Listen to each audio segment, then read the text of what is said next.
Hi, this is Jim Sporer with ISSIP, the International Society of Service Innovation Professionals, and with me this morning is Disha from University of Washington, Tacoma. Disha is in the Business Analytics Master's program, and without further ado, Disha, you can introduce yourself and take us through your project and what you did and what you learned. Yeah, sure, Jim. Thank you. So, hi everyone. I'm Disha Shetty, a current MSBA student at University of Washington, Tacoma. And today, this here is my presentation for the ISSIP AICollab Spring 2026 program. The project is called Student CEOs in the AI Era. So, the central idea is pretty straightforward. What happens when you give a student a real research task, a set of AI tools, and ask them to manage those tools like a workforce rather than just use them as a shortcut?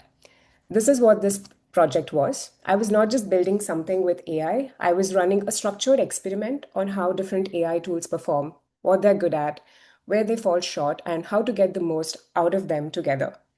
And over the next few minutes, I will walk you through the project, what I built, how I evaluated the tools, and what I learned from this overall experience. So before diving in, here is the context behind the project. ISSIP stands for International Society of Service Innovation Professionals. It brings together students, industry leaders, and researchers to advance service innovation globally. Every year, the AI Collab program runs a student project with an industry mentor. The 2026 mission was specific: treat academic and industry collaboration itself as a problem worth designing a solution for. The barriers are real. Mentors are busy. Students often lack professional context. There's no good system connecting the two at scale. So, students were asked to act as startup CEOs, use AI tools to research and ideate, and produce a white paper with real startup concepts that could improve how academia and industry work together. So, I worked on this part as a part of a team of student CEOs. Each of us worked independently first, then we came together to share ideas and learn from each other. And throughout the 10 weeks, we had weekly check ins with our industry mentor, Jim Sporer. So here I had three roles in this project. The first was the student CEO itself. I approached the work the way a founder would. I was trying to design something real and useful. The second was AI Workforce Manager. I used 5 AI tools throughout this project: ChatGPT, Claude, Gemini, Copilot, and Grok. The key thing here is that I did not pick one and stick with it. Every week, I sent the same prompt to all 5, collected what they produced, and compared the outputs side by side. Think of it less like using a tool and more like managing a team where each person has different strengths. The third role was AI Tools Evaluator. I was not just collecting outputs, I was grading them, assessing each tool, um, assessing which tool gave better ideas, which was more structured, which was more creative, and which was more reliable. The weekly workflow looked like this. I worked with a task or prompt, sent it to all 5 AI tools in parallel, then compared and evaluated the results, picked the best content from across the tools, and used it to refine my white paper. One thing that made this interesting, I also had the AI tools evaluate each other's work. So if ChatGPT produced an idea, I would ask Claude to review it, and vice versa. That turned AI into both the producer and the reviewer, and it surfaced things that I probably would not have caught on my own. So coming to the main deliverable, for this project, the main deliverable was the white paper. It covers 5 areas. First, the introduction: why academic and industry collaboration is hard to scale and what barriers get in the way. Second, the approach: the student CEO model and the student CEO, they model and excuse me, and how AI was used as workforce throughout the project. Third, the progress section, the 3 startup ideas, each presented in a full business model canvas format. Fourth, future directions, how each idea could grow, integrate with the others, and evolve over time.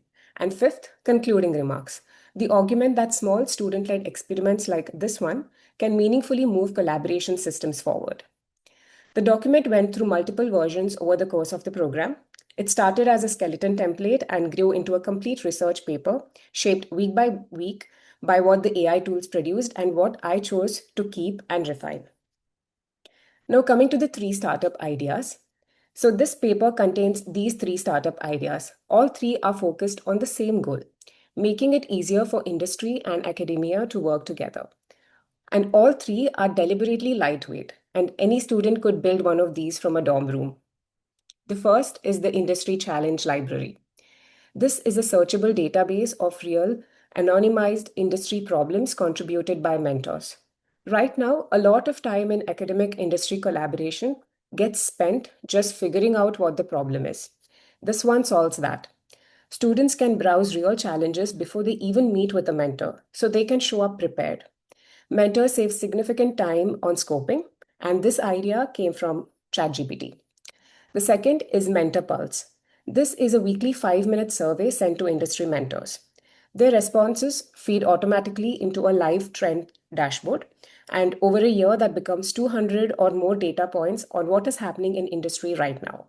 Students use it to prep for meetings, and ISSIP uses it to stay current. It is a lightweight tool with compounding value, and this particular idea came from Claude. The third is the Mentor Story Archive. Short, structured studies built from 20-minute interviews with mentors. The focus is on real decisions. What was the problem? What was considered? What was chosen? And why? Over time, this becomes a teaching library for faculty and a recognition platform for mentors whose experience often goes undocumented. This one also came from ChatGPT. What I find compelling about all these three ideas is that they solve different friction points but work together. The library gives context before a project starts. Mentor Pulse keeps students current throughout. The archive preserves what gets learned along the way. Together, they form a lightweight collaboration infrastructure. Coming to the AI tools evaluation. Now, this part of the project is also very interesting. I evaluated all 5 AI tools on 4 criteria: idea quality, structure and clarity, creativity, and accuracy and reliability. ChatGPT and Claude were consistently the strongest performers.